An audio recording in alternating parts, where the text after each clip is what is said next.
So let's just jump right in with a pretty wild question. What if our brain isn't just for thinking? What if it's a receiver? Kind of like a biological radio, maybe tuning into signals that we just don't understand yet.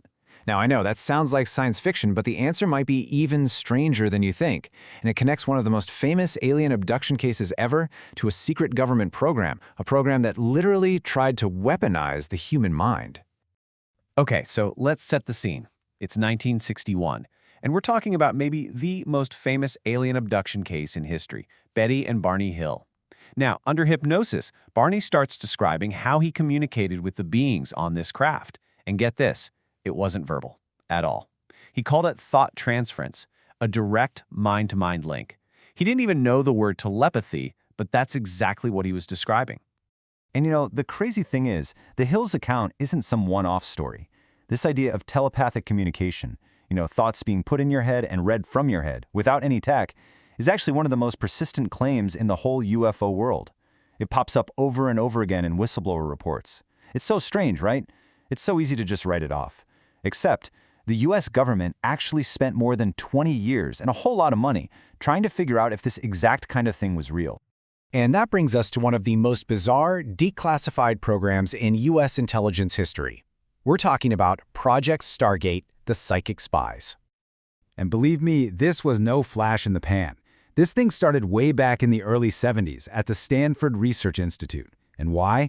Well, they were worried the Soviets were getting ahead with their own psychotronic research. So for more than 2 decades, this program ran under all these different code names, Gondola Wish, Grill Flame, you name it, until the CIA finally pulled the plug in 1995.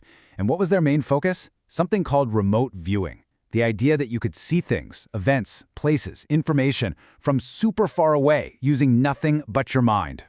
So the big question is, did it actually work? Well, if you ask the insiders and the program directors, they'll tell you the results were absolutely astounding. They claim their psychic spies, their remote viewers, did some incredible things. They say they located a lost Soviet spy plane, helped find Scud missiles during the Gulf War, and even found plutonium in North Korea. For them, this was it. This was the proof that psychic abilities were the real deal. But that's not the official story. Not by a long shot. When the CIA brought in an outside group to review the project in 1995, the final report was, well, it was brutal. I mean, look at this. The two sides are complete polar opposites. Proponents are claiming over 65% accuracy, but the CIA review, they called the information vague and ambiguous. Insiders said it produced actionable intelligence. The CIA said it never provided a basis for action. So in the end, the project was shut down. And it leaves us with this huge contradiction. Did the government secretly prove psychics were real, or did they just waste 2 decades and millions of dollars chasing a ghost? So, the debate obviously still rages on. And the people who believe this stuff is real, they often point to one field of science to explain how it could all work: the incredibly weird world of quantum mechanics. All right, the big idea here is something called quantum entanglement. And this isn't theory, this is a real, proven thing. It's where 2 particles get linked so their fates are basically tied together forever. So if you measure one particle, you instantly know what's up with the other one, even if it's clear across the universe, instantly. So you can see why UFO researchers get excited about this, right? It sounds like the perfect recipe for a quantum radio, a way to send information faster than light, completely bypassing space and time. Okay, but hold on. There is a huge catch. It's a fundamental rule in physics called the no communication theorem. Let's walk through it. It's actually pretty simple. Imagine you've got Alice and Bob, right? They each have one of these linked particles. Bob flies off to a distant star. Alice measures her particle, and let's say she gets spin up. Instantly, she knows Bob's particle is spin down. But, and this is the whole thing, Alice couldn't choose to make her particle spin up. She couldn't force it to be a 1 to send a message. The result is totally random. So while they're connected, you can't actually use that connection to send a message. It's not a Morse code key. No real information gets sent. So, entanglement is out as a radio. Bummer. But the quantum world always has another weird trick up its sleeve. And this one is called quantum pseudo-telepathy. And yes, that's a real term. Now, it doesn't send messages, but, and this is mind-blowing, it lets 2 people get things done that would normally require communication. The best way to think about it is like this. Imagine you and a friend come up with a super secret plan beforehand. Then, in a crowded room, you can perfectly coordinate your actions without saying a single word. Quantum entanglement is like that prearranged secret plan, but baked into the laws of physics. It can eliminate the need to talk in the first place. Okay, so if our brains are somehow tapping into all this quantum weirdness, what's the modern search look like? Well, people are basically splitting into two camps. You've got one group looking outward with radars and technology, and you've got another group looking inward at our own biology. So on the technology side, you have these groups like Project Skywatcher, and they claim they've built a custom system. They call it a dog whistle, specifically to signal or, attract UAPs. And their claim is pretty bold. They say that when they turn this thing on, they get a response every single time. What they're trying to do is create a real, structured experiment, cause and effect, for something that seems to just laugh at normal physics. But that raises a really interesting question. What if the key isn't some piece of tech we have to build? What if it's biology?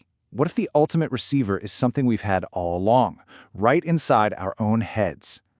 And this leads us straight to something called the DMT hypothesis. There's a neuroscientist, Andrew Gallimore, who has this fascinating idea.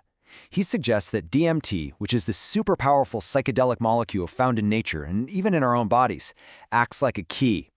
But here's his twist. He doesn't think it sends your consciousness anywhere. Instead, he thinks it allows non-physical intelligences to get access to your brain. They basically hijack your senses to show you things, like impossible objects from other dimensions. And this could be a huge clue. It might explain why DMT trips and these non-physical alien abduction stories sound so similar. This feeling of being taken somewhere else and meeting these incredible beings. It's a story that indigenous cultures who use ayahuasca have been telling for thousands of years. So, where does this all leave us? What happens when you take all these different threads, the telepathy from UFO encounters, the government's psychic spies, the beings people meet in psychedelic states, and you try to weave them together? Well, they all seem to point to one really radical idea, that maybe consciousness isn't just something that happens inside our skulls.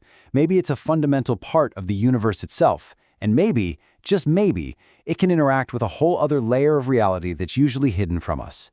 It could be that all these different things, UFOs, remote viewing, DMT trips, are just different ways of tuning that biological radio in our head to pick up on the same mysterious signal. And the implications of that, they're just staggering. The team at Project Skywatcher puts it perfectly. They say, if any of this is real, if it can be proven, it forces us to come up with an entirely new concept of reality and our place in it. This whole investigation stops being about little green men and starts being about the nature of consciousness itself.